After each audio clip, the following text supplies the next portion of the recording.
Greetings and salutations. In this video, we're going to go over the blue books, the Whitman blue books of circulated coins from the 1900s. They do still make these books. Whitman does, the red books. And I believe they started actually making them for the 1800s, all the way through the 1900s, 20th century, and even up to today, we're a quarter into the 21st century. And I think they first started making these books, these little blue books, in the 1940s, like around 45, 46. Now for demonstrations, I inherited these, and I want to show you what to look for when you have these books. Let's say you found them at an auction, or you inherit them, or you came across them and now they're in your possession. You bought them. I have nickels here. This is from 38 to 61, Jefferson nickels, and then I got Lincoln head copper pennies from 09 all the way to this book is the 41 through like the 1970s. And as you know, they stopped making copper pennies in around 82. And so copper pennies have actual real copper in them, and they're actually worth, copper value, they're worth 3 cents a piece if you have a copper wheat penny. So what you want to look for, I got the Jefferson nickel book here, and I inherited this from a family member.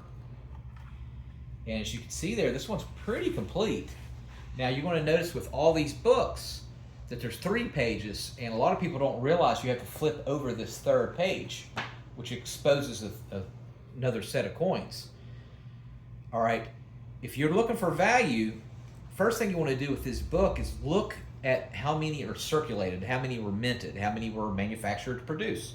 And it'll say right here, as you can see, it'll say how many were made. So for example, the 47 nickel, a total of 95 million were made, which is quite significant considering it was in the 40s.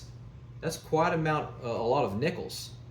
Now, if you notice, there's some missing. This one's missing, and all these earlier ones are the 38D is missing, and the 38S is missing.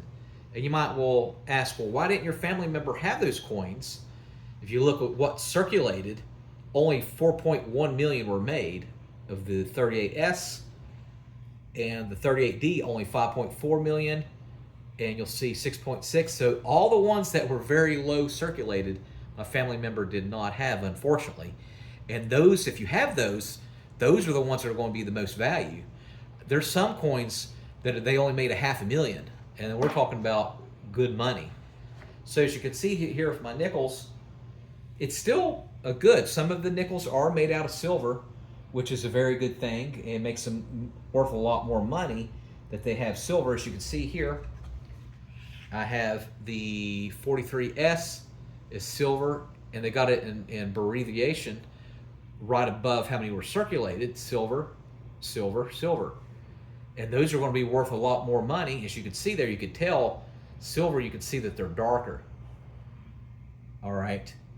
And so actually I have this sucker listed on eBay. It's got like another week left. And right now the bid's only at 35. It might not go up any higher than that because all of the rare coins are gone. So the book itself is in good condition, and the book is worth a little bit of money, but it's about the same thing with the coins. It's all about condition. The book here is pretty good, but let's say if you look at one of my penny ones, look how rough that is. So basically it's pretty much worthless. The only thing that's worth anything is the coins that are inside.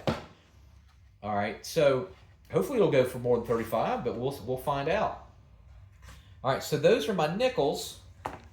And of course they make them also, these blue books, these Whitman blue books, they make them for quarters, dimes, 50-cent piece, $half pieces, dollar pieces. And so here's the pennies. We inherited 3 of the ones from 09 to 40. And again, they make them even before this. They make them with buffalo nickels from the 1800s, etc., etc. Here's 41, and this actually goes to the 1970s, and you'll see that they're written in. So let's go ahead and open up one of our pennies. And this one is the most completed. Actually, let's do the 09. All right, here we go. And again, remember I told you there's a 3rd page right here. And so this one is the most complete. Now, what I tell you to look for before, look at how many are circulated or were minted. As you can see there, all the ones that are missing are gone. 1.8 million. A half a million. There's only, of the 09S, only a half a million were made, and that's missing. And of course, that's going to be worth the most amount of money. 11S, only 4 million. Now, this particular penny here, it's called the VDB 1909. And what's interesting about this one is that a guy, that's his abbreviation, the guy that minted it is VDB. And there was controversy about that. He actually put his initial.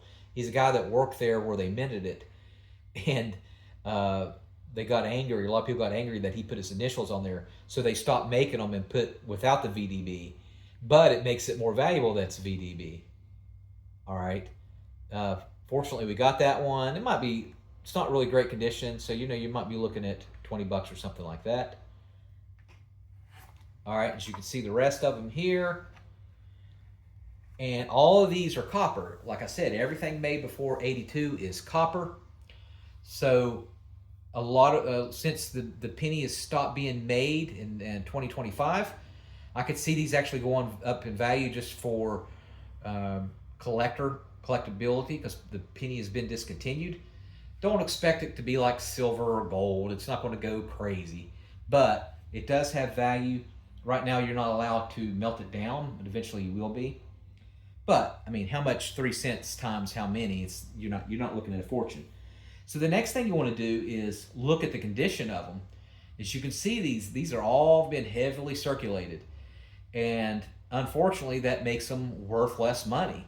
The more they're circulated, the less it's worth. If you found one of these that had not been circulated, and of course you can tell, looks almost brand new, and little to no wear, you're talking about big money for uncirculated coins. Unfortunately, these are circulated.